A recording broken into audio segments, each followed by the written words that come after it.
The first duty of government is to protect our rights. It's our job to maintain the proper role of government in what we were tasked to do. If you really want to doge, this is how you doge. You don't vote for bad legislation that expands government. Thank you. Now we're talking about taxpayer money, and we're talking about accountability. It is their money.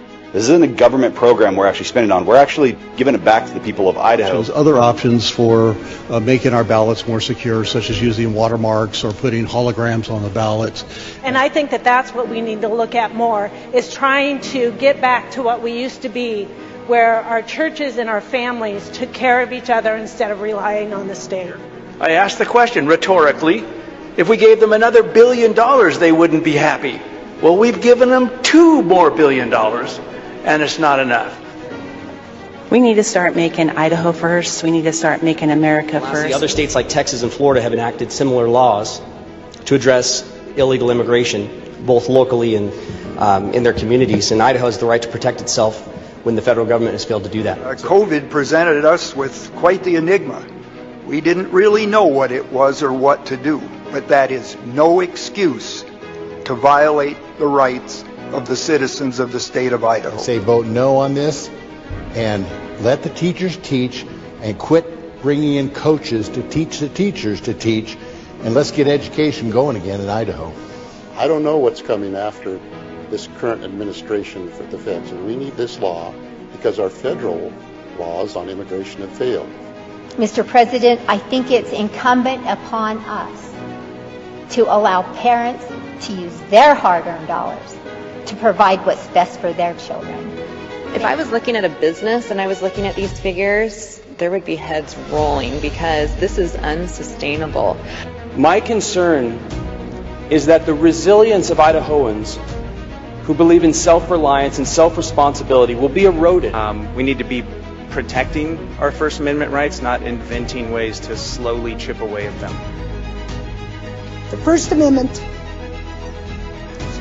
and our freedom of religion, freedom of speech are our first liberties. They are so important. We don't have the rest without them. Yeah, watch it.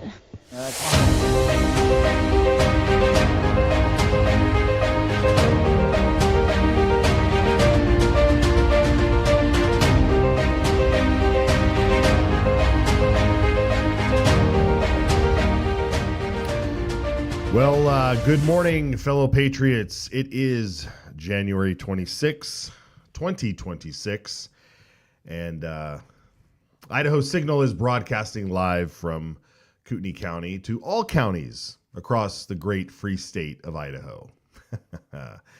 But folks, if you think that the madness unfolding in Minnesota is just some blue state drama that we can tune out from our place west of the Rockies, you need to wake up. The Minnesota Lieutenant Governor is reportedly an admin on a Signal chat to coordinate protests against ICE.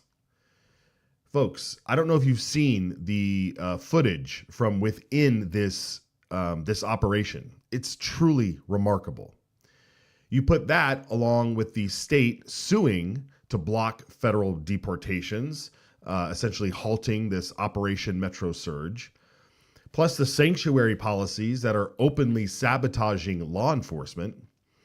Folks, this is an organized rebellion against the federal government and our nation's borders. You have high-ranking officials coordinating with leftists on the ground in Minnesota to shield criminal illegal aliens. They've been jacking up housing, healthcare, every taxpayer service meant for our citizens. And then with the violent among them, they're terrorizing people. I believe Idaho needs to stand up and lead. Our legislature should pass a resolution condemning this insurrection. They should ban non-essential state travel to Minnesota. They should divest our pension funds from their bonds and cut contracts with companies headquartered in the state. Minnesota wants a civil war. Then we should stand up and be clear on where we stand. Because brushing this off as, it's not our fight, is dangerously naive. We're inching closer every day to an actual civil war in this country.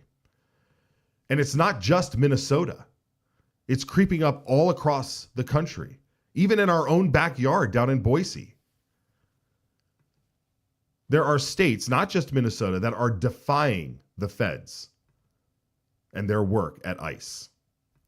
The coordinated sabotage of law enforcement and the violence is escalating like clockwork. I want you to take a hard look and ask yourself this one question. How does any of this de-escalate? How does it de-escalate? Because the left doesn't want de-escalation. They're passionate, they're organized, they are relentless. And whether it's grassroots rage or fully funded AstroTurf, it really doesn't matter. It doesn't matter one bit. They're out there fighting tooth and nail to destroy our country, driving the current division straight toward bloodshed. And they will keep pushing until what? And good Lord here, I'm losing my earpiece. Pretending otherwise here is pure fantasy. Imagine if the left funneled this same fire and commitment, but for the ending of the slaughter of our unborn babies, or for slashing wasteful spending that's bankrupting our kids and grandkids. Imagine if they had the same fervor for exposing stolen elections or rooting out the corruption, rotting Congress from the inside. You know, the issues that supposedly keep you up at night. But no, their zeal is laser focused on tearing down borders, shielding predators, and silencing anyone who disagrees by either bite or bullet. And they're actually doing it right now in real time. Go ahead, call me extreme or hyperbolic, but they've already tried to assassinate Trump twice. Charlie Kirk was gunned down in front of 1,000 college students live and across millions of people's smartphones. Assassinated while promoting free speech and civil discourse. The very things that used to define this country. And whether it's a lone gunman, foreign meddlers, or deep state strings being pulled, it does not matter.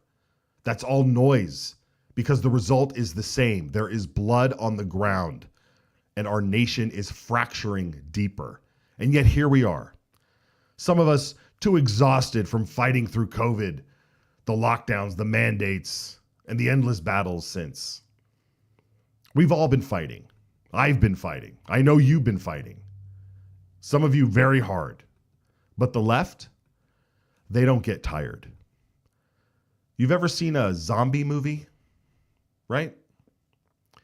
Leftists work day in and day out. And for them, this isn't a hobby. It's their religion. They worship many gods, not the least of which is the God of war. We honor the only true God, the one true God. In Matthew 10, when Jesus instructs his apostles on what they should do, remember, they're being sent out as sheep among the wolves. For Jesus did not come to bring peace to the world, but a sword. The fight is on, folks, whether you're fully rested or not. So, our Idaho legislators, let's make some moves. Let's stir the pot. Stand up for something, or we will wind up sitting with nothing. And to everyone else caught slack-jawed by these remarks, open your eyes and get in the game. Complacency is how we lose everything.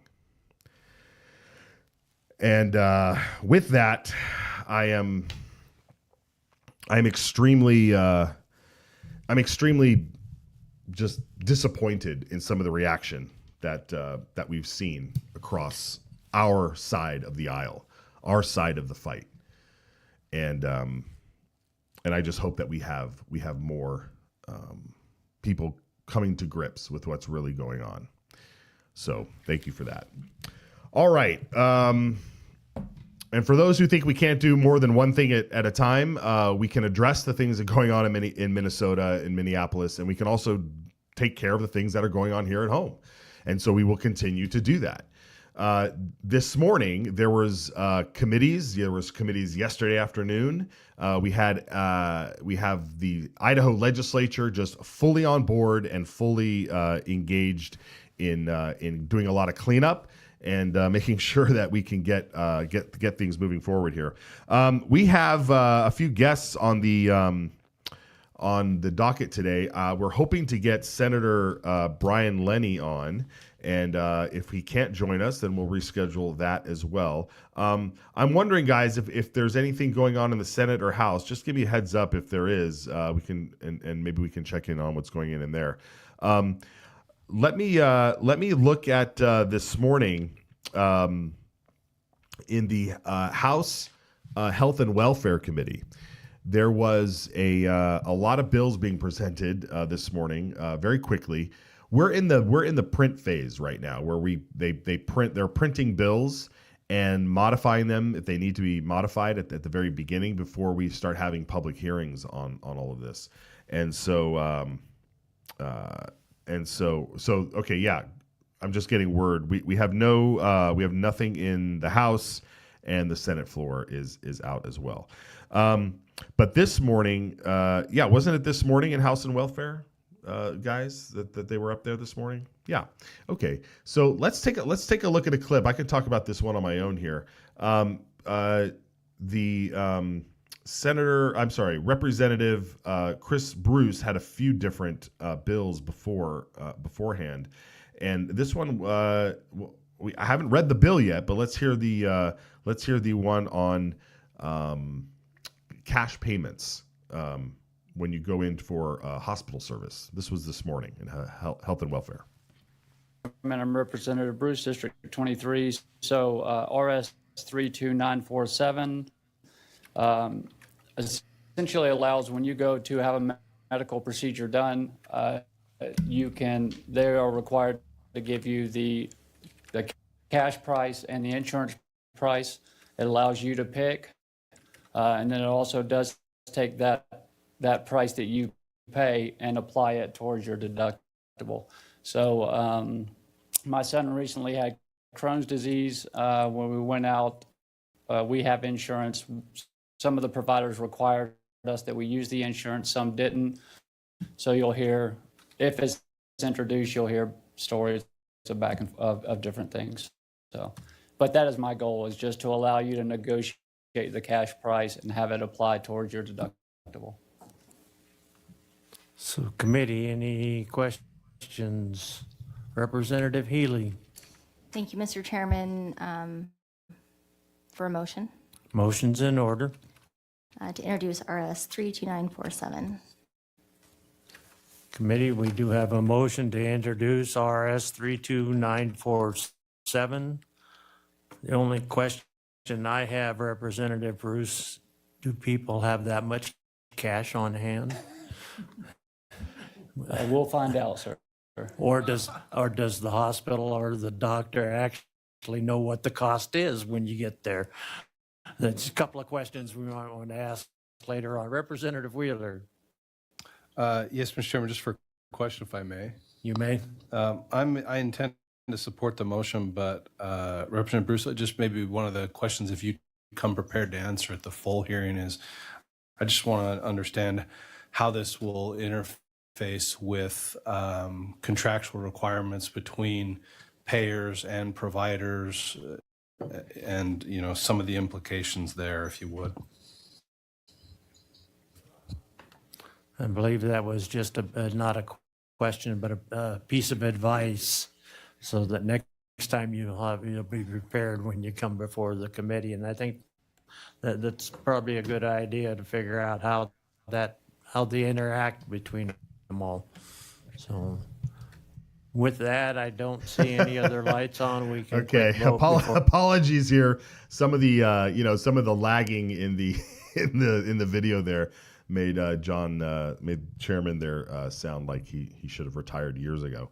Okay, so but back to the bill. This is one of those things that's very it's one of those most annoying things whenever you go to a doctor's office and they don't have, like, you know, they've talked about this for years, you know, like basically having a menu. Here's what things cost. And the reason why we don't have this is because of the health insurance industry. It's because, well, these people will pick up this amount, they will pick up this amount. The government has their own Medicaid, Medicare, and all these different things. And so the price of everything is basically on, like, well, how much can y'all pay, right? And then there's the cash price. You know, if you're a cash payment person, if you're somebody who says, we don't have insurance, or we prefer not to go through insurance, we just want to pay the cash price. How much is it? What can we do to either negotiate it or just pay that price and get out the door? So the more we can get transparency on all this stuff, the better. And if there's a way to take those cash prices and apply it to your deductible or whatever the case may be, these are the things that are make our lives easier, right? These are the non-sexy bills that come through the committee, that come through the legislature, that just try and make our lives just a little bit better.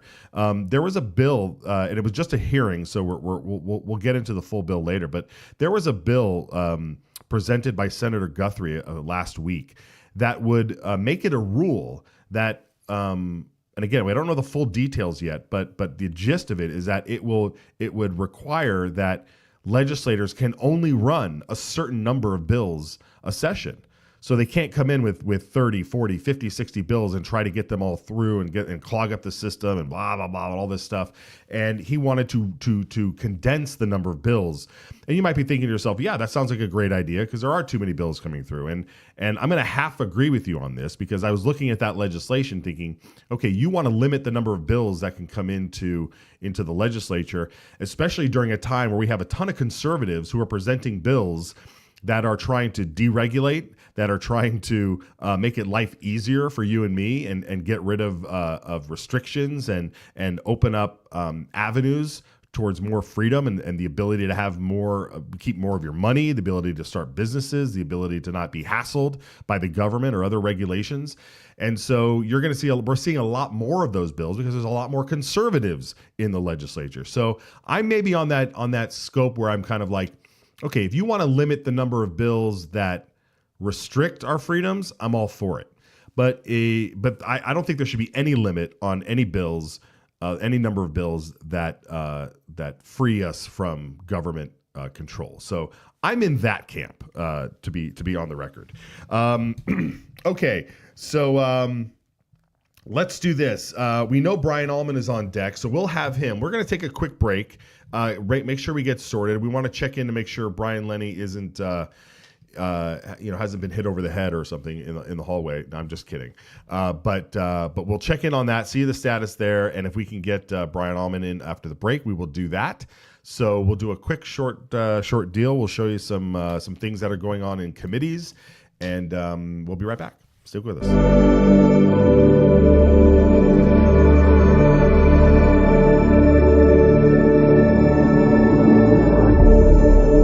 That's exactly what happened. You want to pull the tape? You can pull the tape because we now got video. Idaho is the dirt under your fingernails after an honest day's work.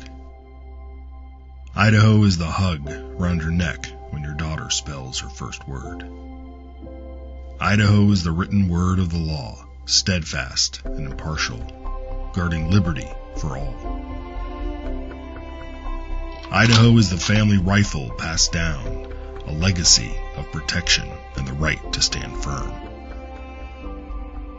Idaho is the echo of your own voice, unshaken and free, standing tall among the world's silenced. Idaho is the home that's built to weather storms, not empty wallets. Idaho is the quiet trust between a patient and healer, unbroken and sacred. Idaho is the hymn carried by the Spirit, gathering neighbors together in faith and purpose.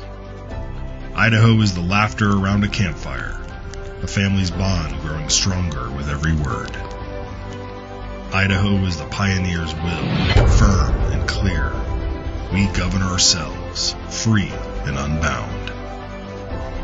Idaho is what America was. Let's keep it that way. Ask your legislator to sign the Citizens Alliance of Idaho pledge to preserve our shared values. We ride together.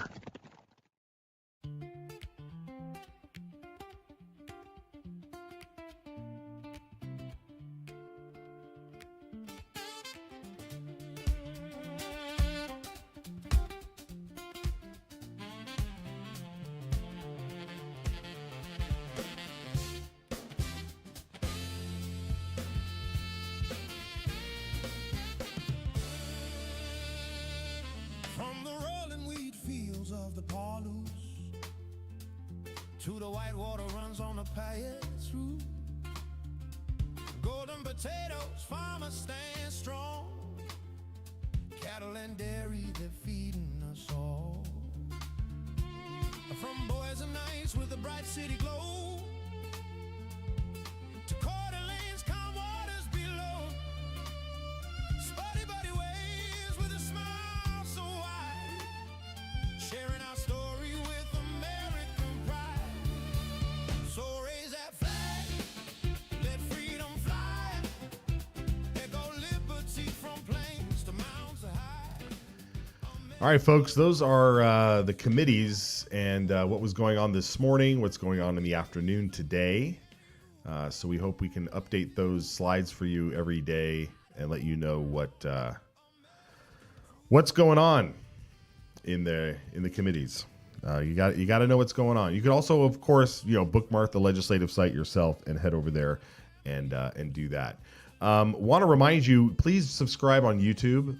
It's blowing up over there, you guys. We hit when we started 2 weeks ago, we had about 2,000 subscribers, and we're up over 3,600 now. It just keeps growing. So thank you for sharing the broadcast. Thank you for watching us on YouTube. This is fantastic. Very good.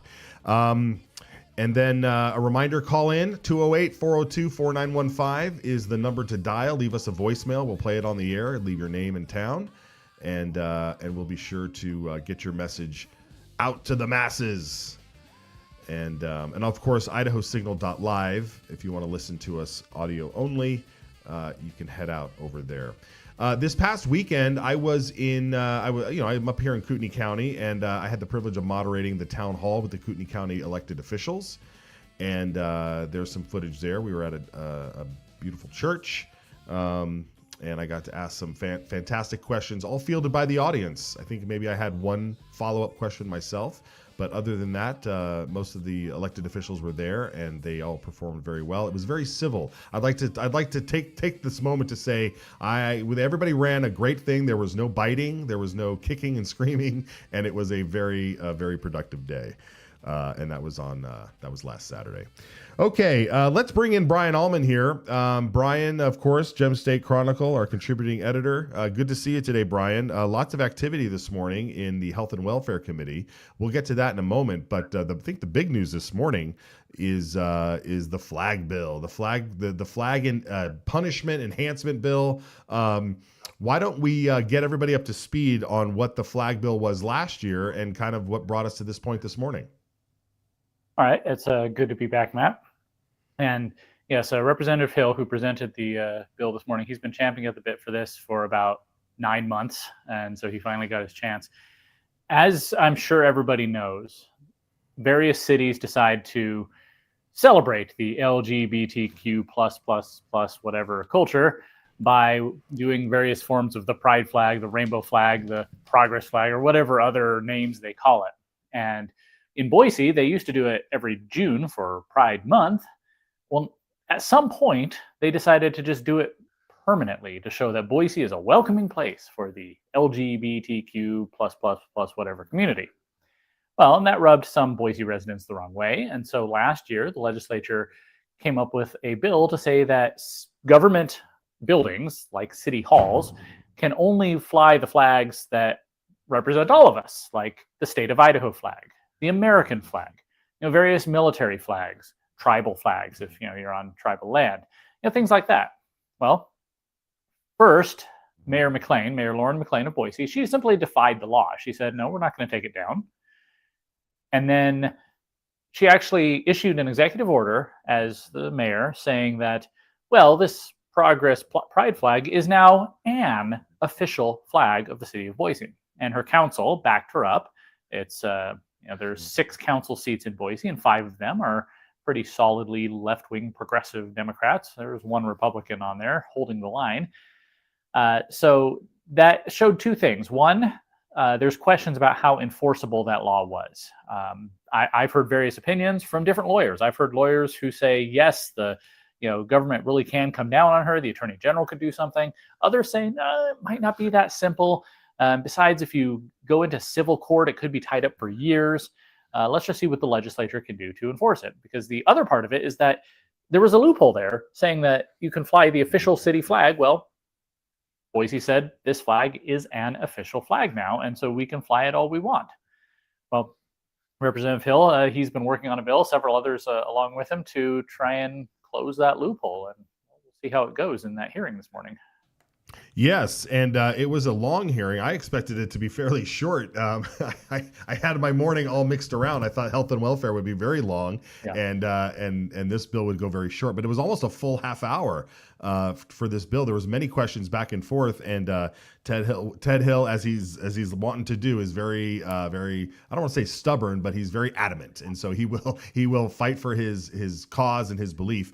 And I think at one point the sticking point here was on some of the language in the bill, because what he had in there was that the cities actually couldn't fly an official city flag. They can't fly the city or county flags. They can only fly the American flag, the state flag, and so forth. And so he had a little bit of pushback on why can't you allow the city flag, and so we have a small clip from that where he answers that question. Let's take a listen. It's about 2 minutes. Let's take a listen. One thing about the city flag, the whole reason why I said no city flag is that's exactly what mayors will do.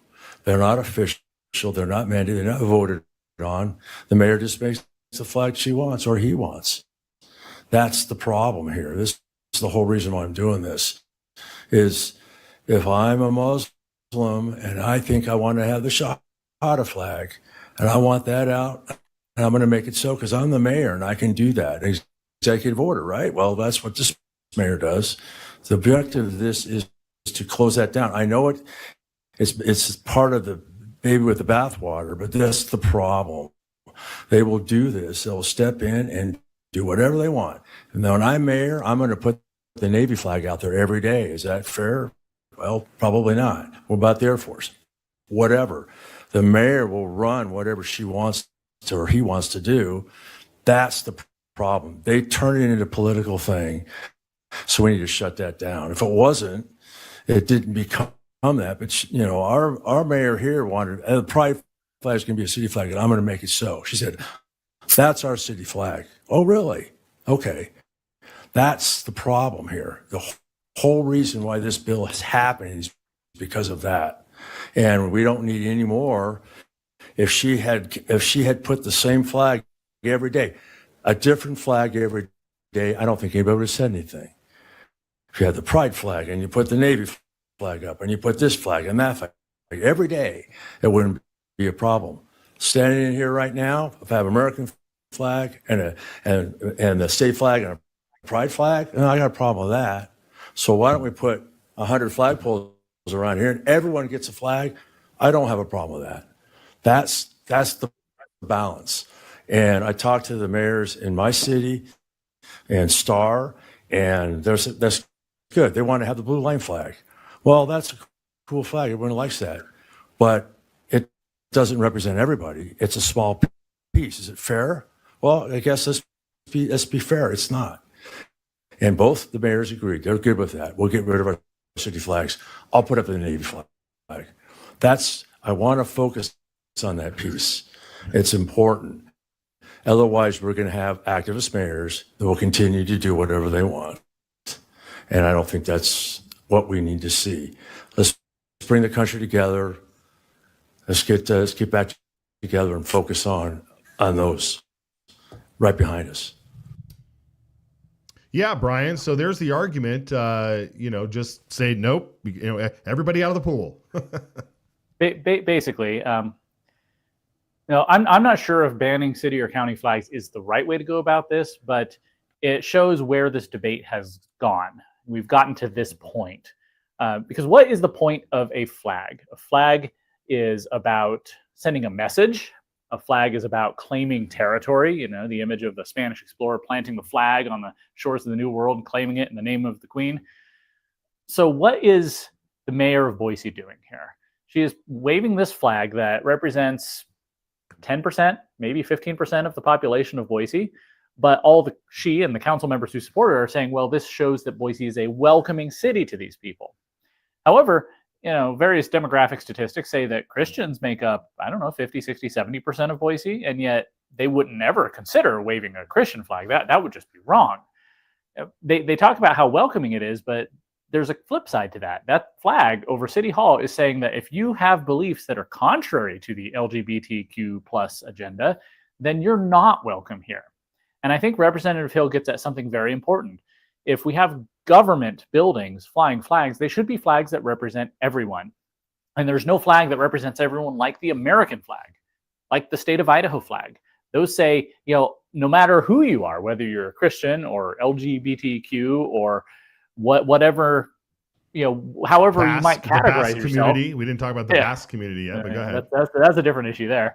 Those are the flags that say, no matter what, you are welcome here. You are under this banner. Whereas I think the pride flag, it's, they say it's welcoming, but I see it as attempting to divide. Yeah, it's a conquest. It's conquest. I've written about this multiple times. We had it published on The Blaze. Like, this is about conquest.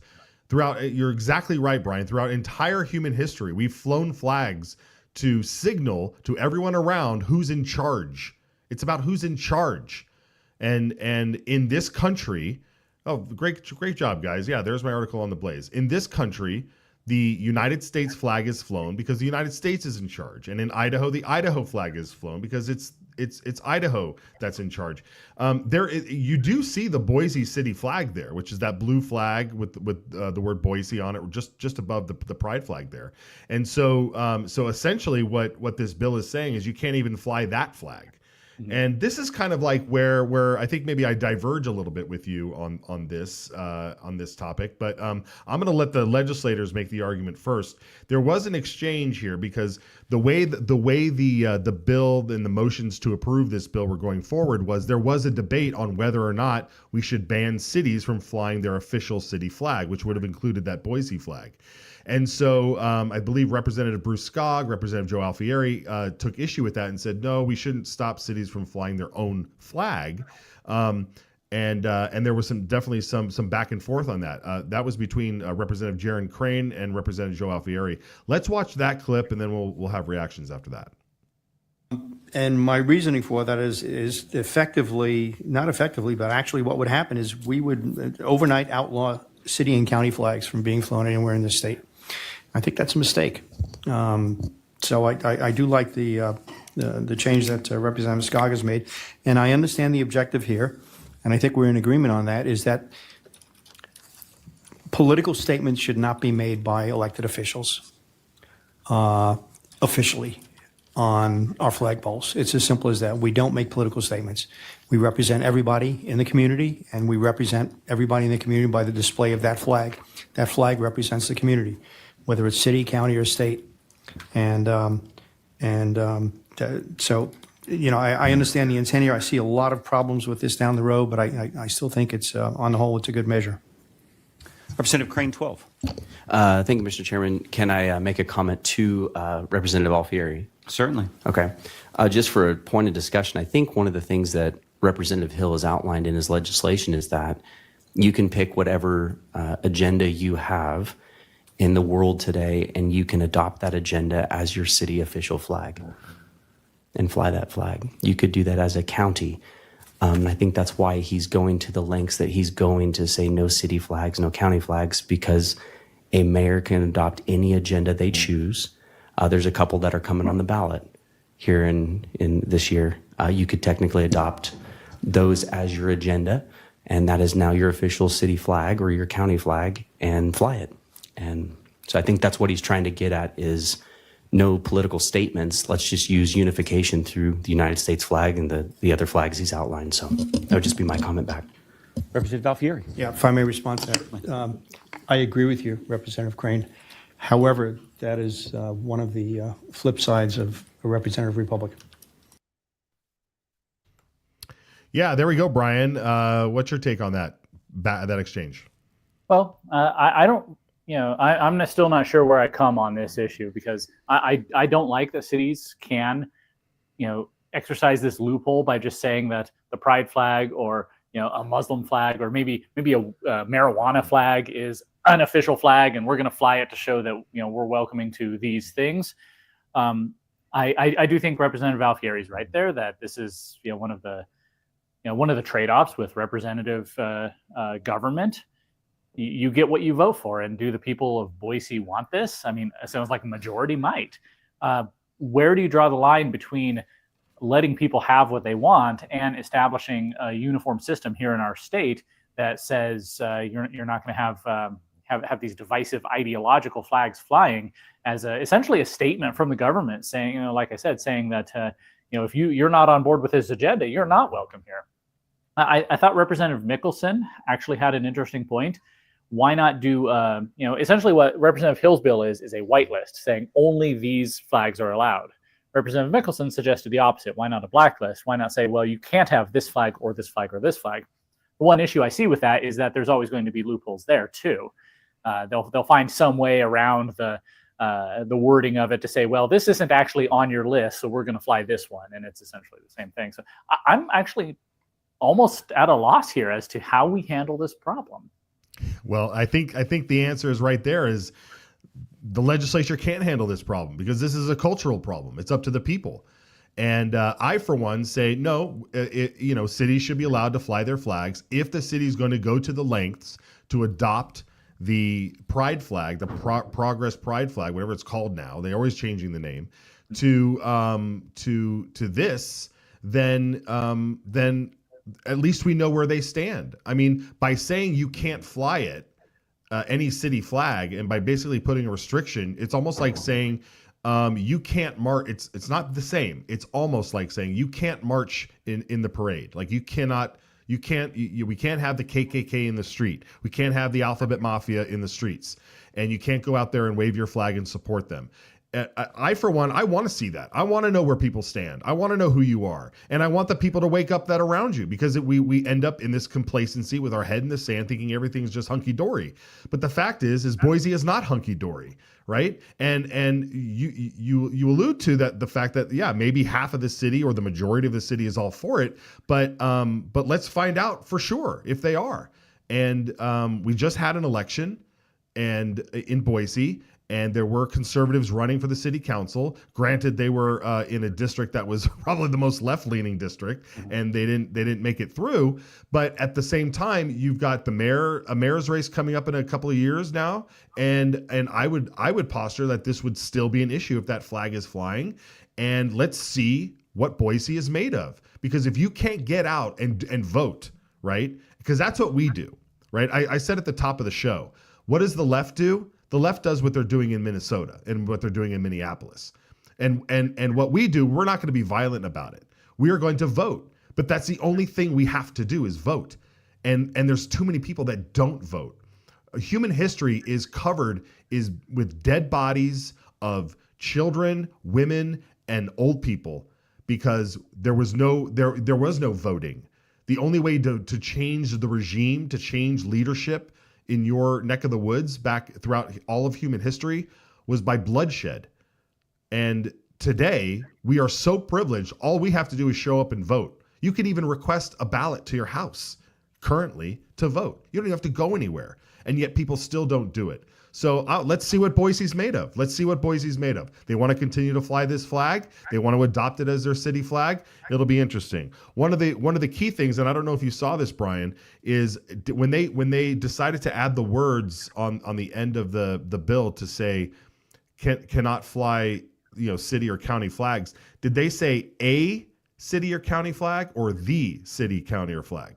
Because I think that might be another distinction here, because the city flag was that Boise flag. And if it's a city flag, Parks and Rec and Art Commission or whatever, I'm not sure where that stands. So I guess we'll find out when the bill gets posted.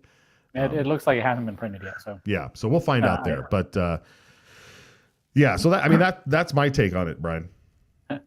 Well, one thing jumped out at me there. You mentioned the KKK marching in the street, and that used to be the big thing that the ACLU said. We were viewpoint neutral. We just protect the right of free expression, no matter how much we disagree with it. I have to think that if there was a city in Idaho that got like a majority of racist, white supremacist, anti-Semitic, whatever your flavor of person on the city council, and they voted to make some symbol, some very offensive symbol as their city flag, I have to think the legislature might feel a little more urgency to go deal with that than they do with the pride flag. You would think there'd be outrage through the roof, and rightly so, rightly so. But for some reason the narrative is so twisted that the pride flag doesn't mean anything. Right? It doesn't have that same level of triggering that the Nazi flag being flown at the top would, right? But think about what's going on today. These are the people who are pushing transgender ideology on our children. Mm-hmm. They are literally across the world have been manipulating children into having surgeries, right? Thank God we banned that here in Idaho, even though it might still be in the courts, who knows? But the thing is like, this is what the left is all about. And that is why I look at that and I see that as a symbol of conquer. It's a conquering symbol. There it is. It's flying out there. We own this city, the capital of your beloved Idaho. Well, just remember where we were just 3-4 years ago during the Biden administration. You saw that flag hanging from the White House, hanging on U.S. embassies all over the world. It was a symbol of conquest there, and thankfully we're starting to regain ground. But Boise is holding out right now, and we've got to figure out how to deal with that. We do, and it's a big issue. People might be laughing, "Oh, the flag, who cares? Who cares?" This is a big issue. I can't stress it enough, you guys. I cannot stress it enough. Look at the passion in Ted Hill. He's willing to say, forget even city flags, right? Forget even city flags. But Monica Church, the Democrat, Representative Monica Church, pointed out, well, you did make a carve out for the Basque community, which isn't a country. It's a community in Spain that has I don't know the entire history, but it has a somewhat controversial history in Spain, right? And so we're gonna be able to fly their flag in Boise if they want to. So there are certain communities and things that we're okay with flying, but so it doesn't make sense here. But and so it just kind of shows this sort of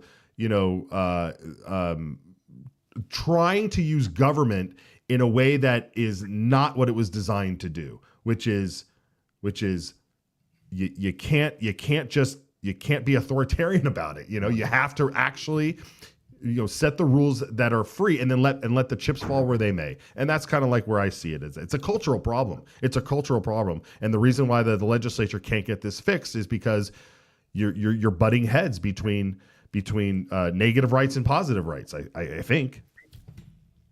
Yeah, it's a tough conundrum, and that this has been an issue ever since I've been involved in politics here in Idaho. What to do with Boise, because Boise's pushing the envelope on things like this, and the legislature, which represents the entire state and is much more conservative, obviously, is pushing back. Things, Boise tried to become a sanctuary city for abortion after Roe v. Wade was overturned, and the legislature smacked that down and said, if you do that, we're going to withhold tax dollars from you.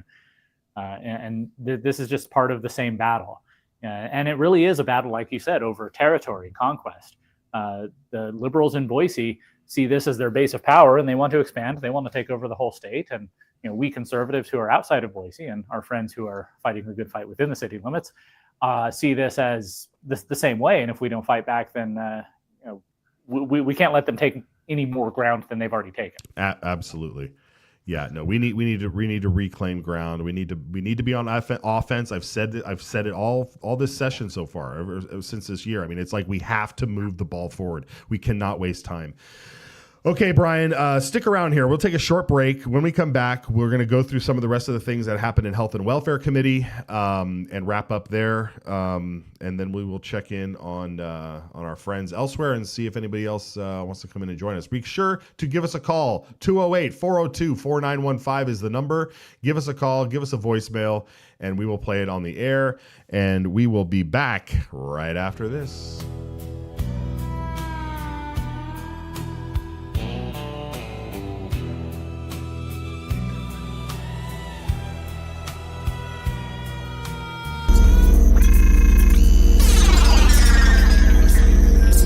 Coming from within the system, which the process in the system is broken.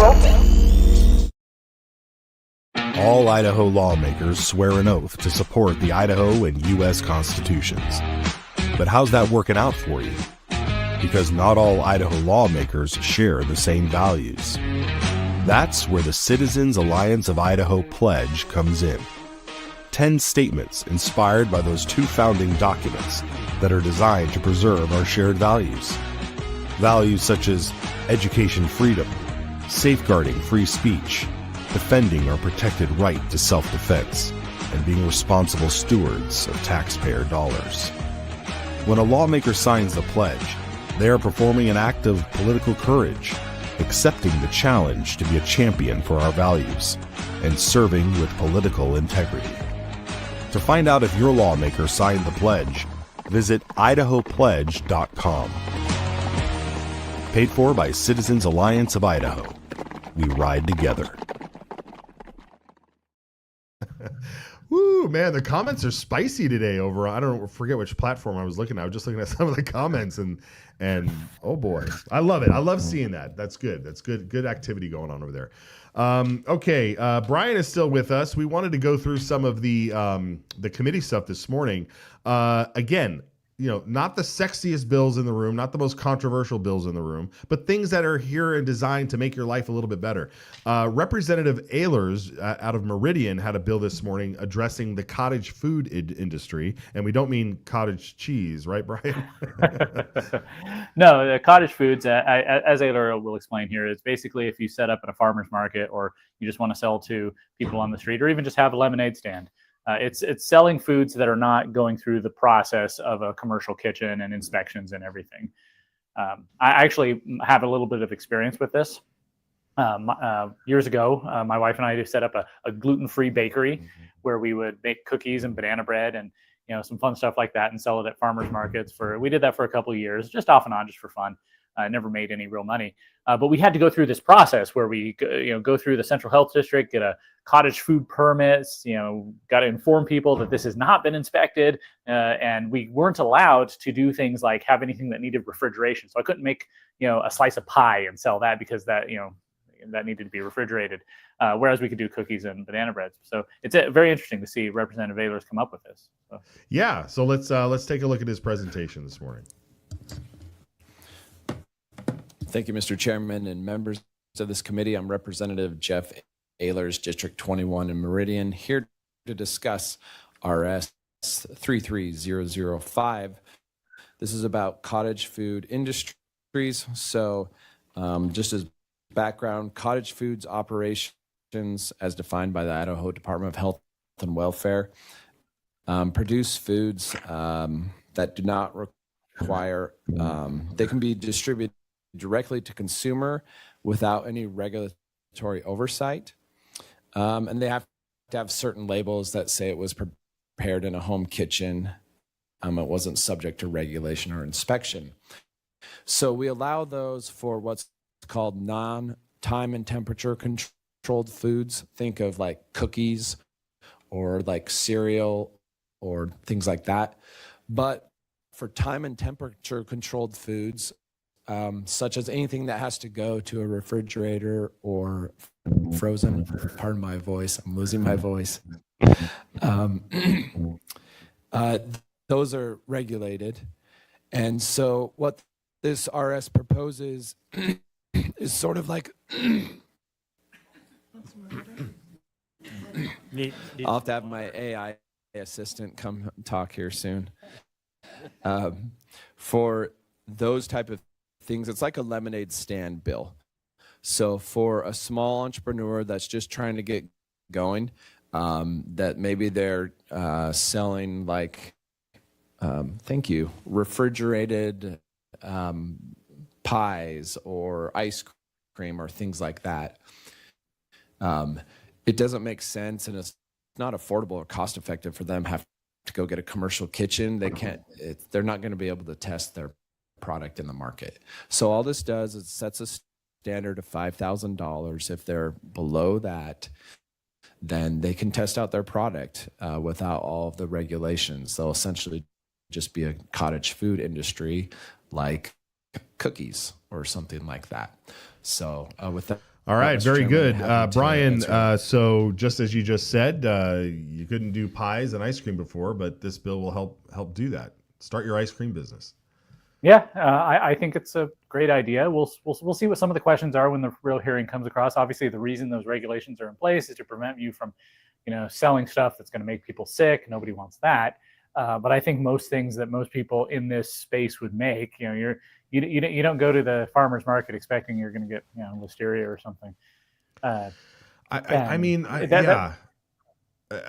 just, you go to any ballpark in a big city, and there's those guys, standing outside with a hot dog cart, selling, hot dogs and with condiments and things that have been baking out in the sun, I mean, like the whole health protect, I can walk by a food truck or a food cart and be like, I'm going to skip that one. No one's forcing me to buy the tamale from the little grandma on the corner out of her cart, that hasn't been inspected. So the more we can allow this thing to happen, the better we can judge this. And if someone's really entrepreneurial, they don't want to make people sick. Right? Exactly.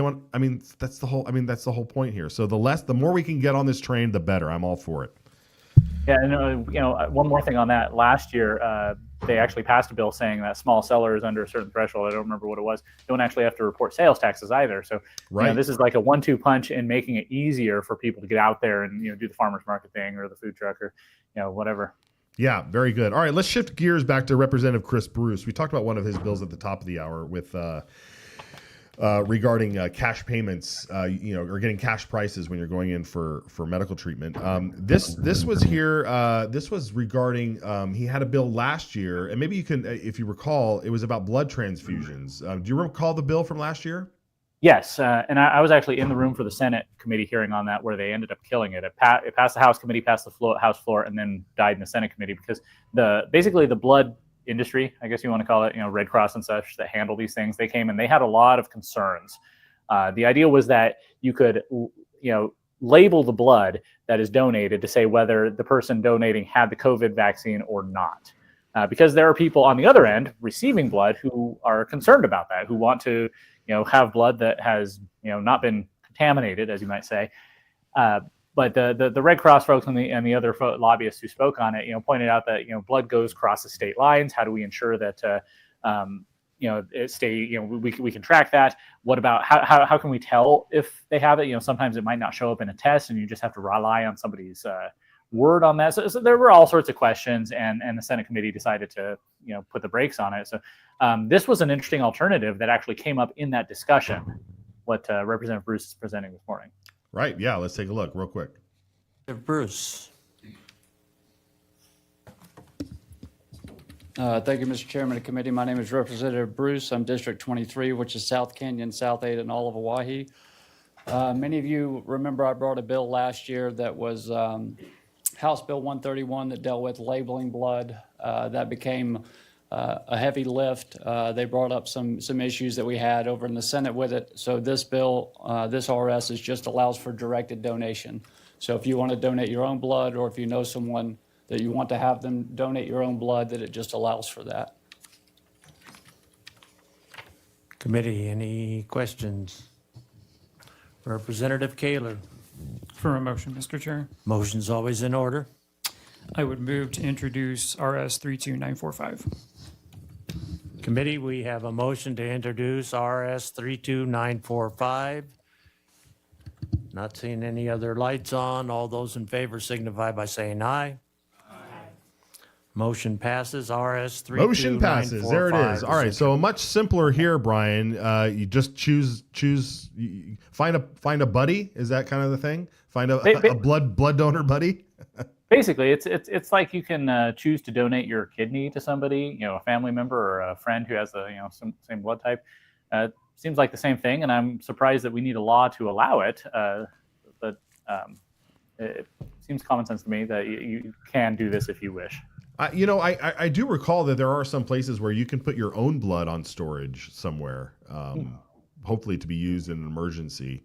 But again, that's judging whether or not the emergency happens near the place where your blood is stored and not somewhere else where they need to do an immediate blood transfusion or get you blood to keep you alive. Anyway, yeah. So like you said, interesting that kind of thing wasn't already legal if not. So good on that one. All right, let's move over to Representative Heather Scott. She had a bill last year to get rid of something called the Yellow Dot program. Speaking of being in an emergency, and we'll let her kind of explain it here of what happened. But it's interesting that she said the bill died in the Senate, probably because they just ran out of time. But we'll get into that in a moment here. Let's watch this exchange.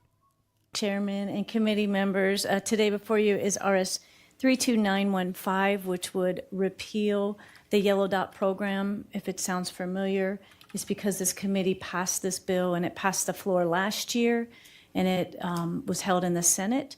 So we're going to try it again this year. I can go into details if you have questions about the program, but the bill would repeal a chapter, which is 10 sections of code, about 3.5 pages. And it was a program established in 2020. It's not really being used. Technology has kind of advanced past the program, and it's really just cleaning up code. But for that, I would ask for the introduction. Representative Furman. For a question, Mr. Chairman. Questions in order. I'm just curious, Representative Scott, and I think I voted for this last time, I have no problems, but what was the issue in the Senate and how is it different this time than last time? Representative Scott. Thank you, Mr. Chairman and Representative Furman. I don't know that there'll be a problem on the Senate this time. I just think they didn't get to it last time. It wasn't a priority. Representative McCann. Just a quick question, and you can bring it back if you'd like, but what is the cost to the state for this program? Representative Scott. Thank you, Mr. Chairman, committee members. It was originally estimated at $17,000 that it would cost. They've spent over $15,000 over 5 years, which is not very much money. That's because nobody's using the program. So they're printing out all these kits, and nobody's really using the program. So it's really just wasteful spending of that $15,000. So they can get grants, but this is really a program that's unnecessary, and it's there's other ways to alert EMS that there's a problem with if you have a medical condition. The other thing is the health and welfare does not even keep the records. So they just kind of give you some sheets and a yellow dot and say, put it on your window and put it in your glove box, and hoping that the EMT, everything catches on, that the EMT start using the program, but nobody's really using it. So. Okay, Brian. See, so this brings up so much. Like you could see somebody argue, why are we fighting to get rid of a $17,000 program when we have millions and millions that we need to cut and get rid of? But at the same time, she's talking about a program that's not even managed correctly, or people don't even pay attention to it. It was something that was passed, and it was probably passed with a lot of fervor at the time. Like, oh, we need this. And it's like, here's an example of just complete utter failure. And then to double down on that, she tried to get it removed last year, and they couldn't even do that for a simple program. Right. And here we are trying to repeal Medicaid expansion. You really think that's going to happen when we're spending time here debating over this? Like, this should be like boom, boom, boom, done. Like, anybody questioning and asking questions about this is retarded, in my opinion. That's kind of the conundrum of trying to repeal government programs. Like what was it? Reagan or Milton Friedman or whoever said that there's an closest thing to eternal life on earth is a government program, because once it's there, it's hard to get rid of it. And you have big programs that are hard to get rid of. They serve so many people. There's so much infrastructure in place. We can't just wind that down. But then the little ones, they say, well, what's the point? It's a waste of time. We shouldn't even bother. Just leave it alone. And so you end up removing nothing. And I commend Representative Scott for bringing this up a second year. If very few people are using it, then it doesn't matter what the price tag is. The fact is, it's not something government should be doing, so let's get it out of our code.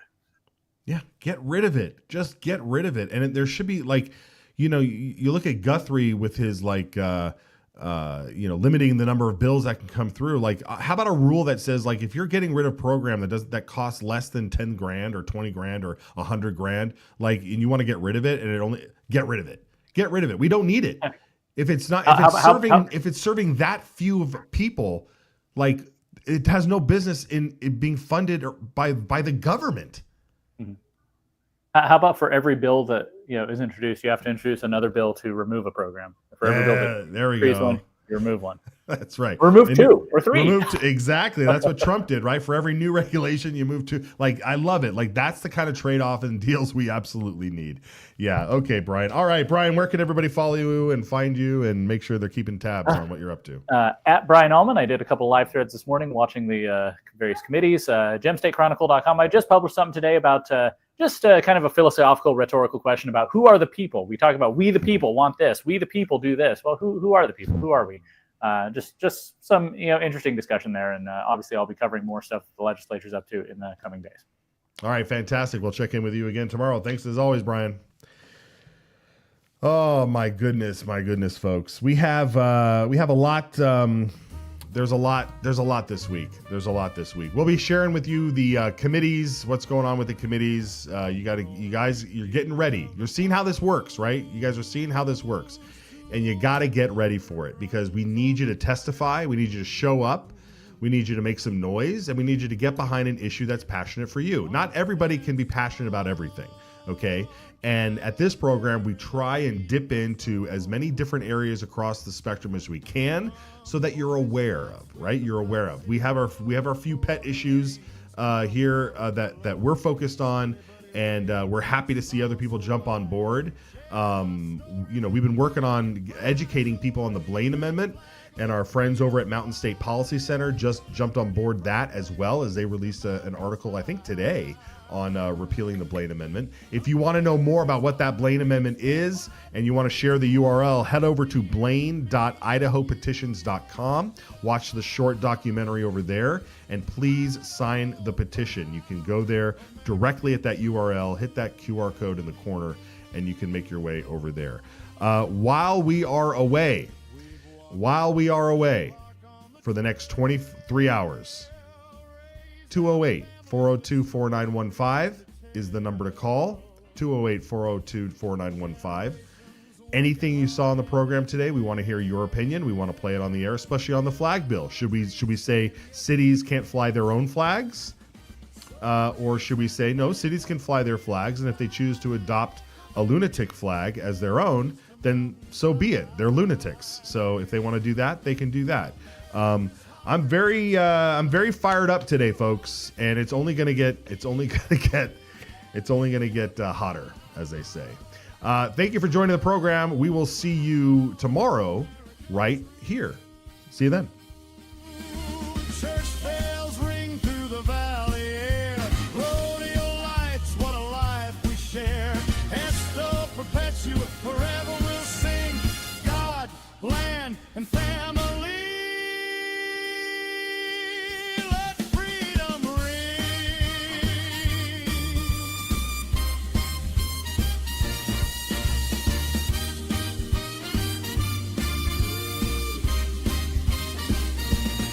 So raise that flag, let freedom fly. Echo liberty from plains to mountains high. America's heart beats